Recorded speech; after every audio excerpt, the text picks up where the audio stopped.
साथियों नमस्कार। मेरा नाम विनय त्रिपाठी है।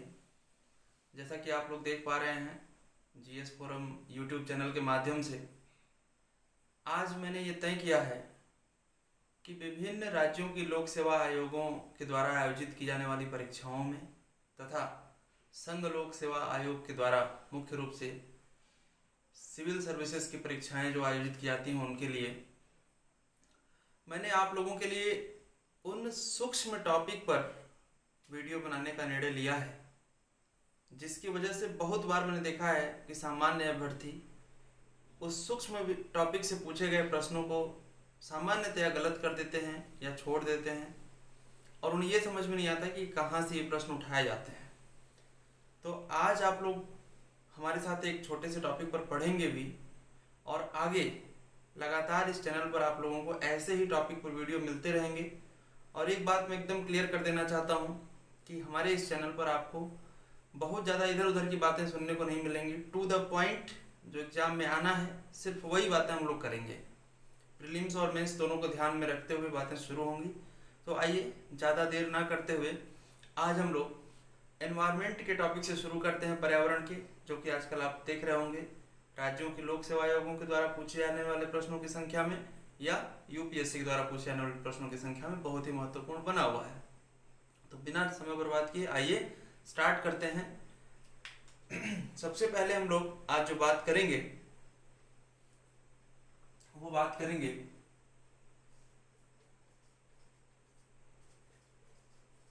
एनवायरनमेंट डे यानी पर्यावरण दिवस के बारे में। साथियों, जैसे ही आपसे पूछा जाता है कि विश्व पर्यावरण दिवस कब मनाया जाता है, विश्व पर्यावरण दिवस कब मनाया जाता है, वर्ल्ड एनवायरनमेंट डे कब मनाया जाता है, वर्ल्ड एनवायरनमेंट डे कब मनाया जाता है, तो आप आंसर कर देते हैं कि 5 जून को मनाया जाता है। लेकिन बच्चों, जैसे ही आपसे ये पूछा जाता है कि चलो ये बताओ कि first time world environment day कब मनाया गया था, तो आप कहते हैं कि सर ये तो हमें नहीं पता है, ये हमें नहीं याद है। अब इसके पीछे कारण क्या है? आपकी परीक्षा में जो प्रश्न पूछा जाएगा वो पूछा जाएगा सतत विकास से, सस्टेनेबल डेवलपमेंट से, कि हम विकास किस तरीके का करें कि हमारे आने वाली जनरेशन को भी जो प्राकृतिक संसाधन है वो मिल सकें। लेकिन इस सस्टेनेबल डेवलपमेंट को समझने के लिए पर्यावरण की जड़ों में जाना पड़ेगा ना। तो आइए, ये तो याद करना बड़ा आसान है कि 5 जून को आपको विश्व पर्यावरण दिवस मनाएगा, लेकिन अब सवाल यहीं पर खत्म नहीं हो जाता है। सवाल यहीं से शुरू होता है कि 5 जून को क्यों मनाया गया। तो आइए 5 जून को क्यों मनाया गया ये देखते हैं और उसके आगे क्या क्या होता है। वो पूरी एक कहानी है, जो कहानी मैं आपको 2 से 3 वीडियो के माध्यम से समझाने की कोशिश करूंगा। आइए शुरू करते हैं।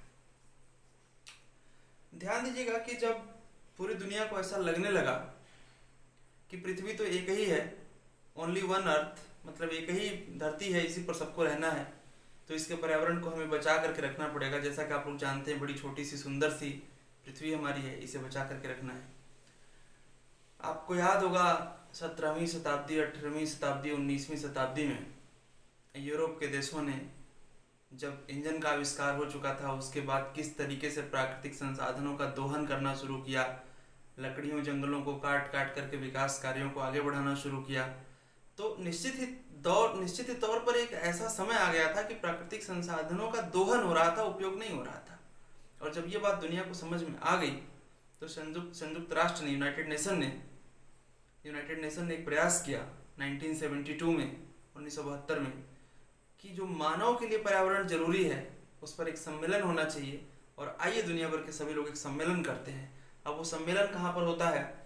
स्वीडन के स्टॉकहोम में होता है। एक शहर है स्टॉकहोम में होता है और उसे यूनाइटेड नेशन नाम देता है United nation conference on human environment. मैं इसको लिखता हूं, United nation conference on human environment. बच्चों, ये जो एनवायरनमेंट का सम्मेलन होता है, यूनाइटेड नेशन का जो कॉन्फ्रेंस होता है, ये होता है 5 जून 1972 को।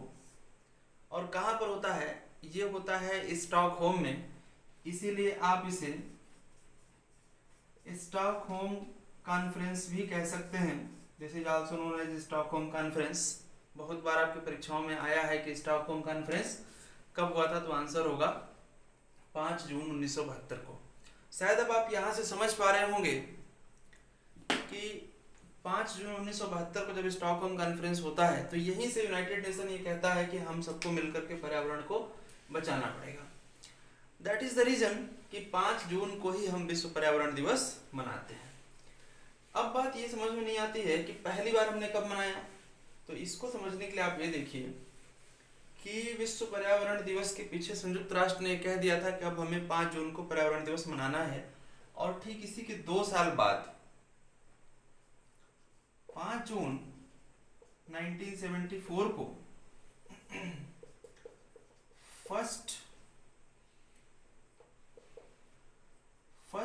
वर्ल्ड एनवायरनमेंट डे हम सेलिब्रेट करते हैं। तो याद रहे साथियों कि जो पहली बार विश्व पर्यावरण दिवस मनाया गया वो 5 जून 1974 को मनाया गया। यहीं से सिलसिला शुरू होता है। संयुक्त राष्ट्र की जिम्मेदारियां हैं पूरे विश्व को एक साथ लेकर के चलने के लिए, मानवता का विकास हो, आप जानते हैं गरीबी दूर हो, पर्यावरण स्वस्थ रहे, सतत विकास हो। तो संयुक्त राष्ट्र ने ये सोचा कि एक कमीशन बनाते हैं, एक कमेटी बनाते हैं जो किस तरीके से हम दुनिया के पर्यावरण को बचा सकें इस पर एक डिटेल एनालिसिस करके एक रिपोर्ट प्रस्तुत करेगी।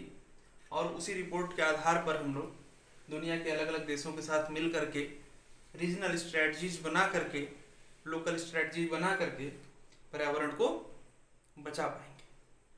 तो यूनाइटेड नेशन ने 1983 में 1983 में सर ब्रंटलैंड की अध्यक्षता में एक कमीशन बनाया।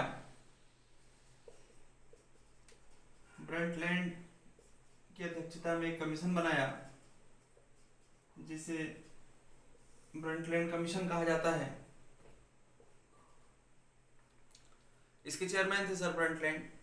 तो एक क्वेश्चन इस पर आ चुका है ऑलरेडी, आईएएस मेंस में आ चुका है, प्रीलिम्स में भी आ चुका है एक आध बार। तो 1983 में ब्रंटलैंड कमीशन बनाया गया। अब आपसे सीधा सा सवाल पूछ सकते हैं कि ब्रंटलैंड कमीशन किस पर्पज के लिए बनाया गया था और किसके द्वारा बनाया गया था और कब बनाया गया था। तो यूनाइटेड नेशन के द्वारा ब्रंटलैंड कमीशन 1983 में बनाया गया था। और इस कमीशन की जो थीम थी वो ये थी कि आवर कॉमन फ्यूचर। साथियों जो हमारा भविष्य है, हमारा भविष्य का मतलब पूरे पृथ्वी पर रहने वाले सभी देशों के सभी लोगों का जो भविष्य है वो लगभग कॉमन है। आज आप एक पौधा लगाते हो तो आप तो ऑक्सीजन लेते ही हो, आपका जो बच्चा पैदा होता है वो भी उससे ऑक्सीजन लेगा। तो इसका मतलब है कि हमें रिसोर्सेज को इस तरीके से यूज करना है कि हम तो यूज करें ही, आने वाली जनरेशन भी यूज करे। सर ब्रंटलैंड कमीशन ने पूरा एनालिसिस किया और 1987 में इस कमीशन की रिपोर्ट आती है। और रिपोर्ट कुछ इस डायरेक्शन में मूव करती है, कुछ इस डायरेक्शन में दिखाती है कि आवर कॉमन फ्यूचर तो होना ही चाहिए और साथ में सस्टेनेबल डेवलपमेंट होना चाहिए, साथ में सस्टेनेबल डेवलपमेंट होना चाहिए, यानी कि सतत विकास होना चाहिए। सतत विकास, कहीं कहीं आपको संपोषणी विकास भी देखने को मिलेगा। अब प्रश्न उठ जाता है कि सर ये सतत विकास क्या है और संपोषणी विकास क्या है। सीधी सी बात मैं आपको बता देता हूं कि आज प्रेजेंट की आपकी जो नीड है इसको कॉम्प्रोमाइज किए बिना आने वाले फ्यूचर के लिए नेचुरल रिसोर्सेज को बचा करके रखना और उसके साथ साथ विकास करना, यही है आपका सतत विकास। जैसे कि आज आपको जितने पानी की जरूरत है उतना तो आप यूज करो, लेकिन फालतू में कहीं पानी फ्लो कर रहा है, बर्बाद हो रहा है, तो ये ठीक नहीं है। ये आने वाले समय में आपके बच्चों के लिए पानी की क्राइसिस को जन्म देगा, वाटर क्राइसिस को जन्म देगा। तो सर ब्रंटलैंड कमीशन की पूरी जो रिपोर्ट थी वो इस पर आधारित थी कि पर्यावरण में सतत विकास को आधार बनाया जाना चाहिए। अब यूनाइटेड नेशन को रिपोर्ट मिल गई और यूनाइटेड नेशन ने इसी के आधार पर, इसी रिपोर्ट के आधार पर 1992 में, मतलब 1992 में ब्राज़ील के रियो डी जेनेरियो शहर में एक शिखर सम्मेलन बुलाया, जिसे आप लोग जानते हैं कि पृथ्वी शिखर सम्मेलन कहते हैं। It was the first earth summit. तो अब यहीं से, इसी शिखर सम्मेलन से एक सिलसिला शुरू होता है पर्यावरण को बचाने का, और दुनिया के अलग अलग देशों के द्वारा क्या प्रयास किए जाएंगे वो यहीं से क्लियर होता है। तो मैंने आपसे कहा कि 1992 में फर्स्ट अर्थ समिट होती है, पहला पृथ्वी शिखर सम्मेलन होता है ब्राजील के रियो डी जेनेरियो में। तो इस शिखर सम्मेलन में क्या होता है और कैसे यहाँ से आपके परीक्षाओं में, पीसीएस और आईएएस की परीक्षाओं में प्रश्नों की एक पूरी झड़ी लग जाती है, इसको आप लोग अगले वीडियो में देखिए। जस्ट इसके बाद वाला जो वीडियो आपके सामने आएगा उसमें आप देखिए। ठीक है, तो आज के लिए इतना ही। धन्यवाद।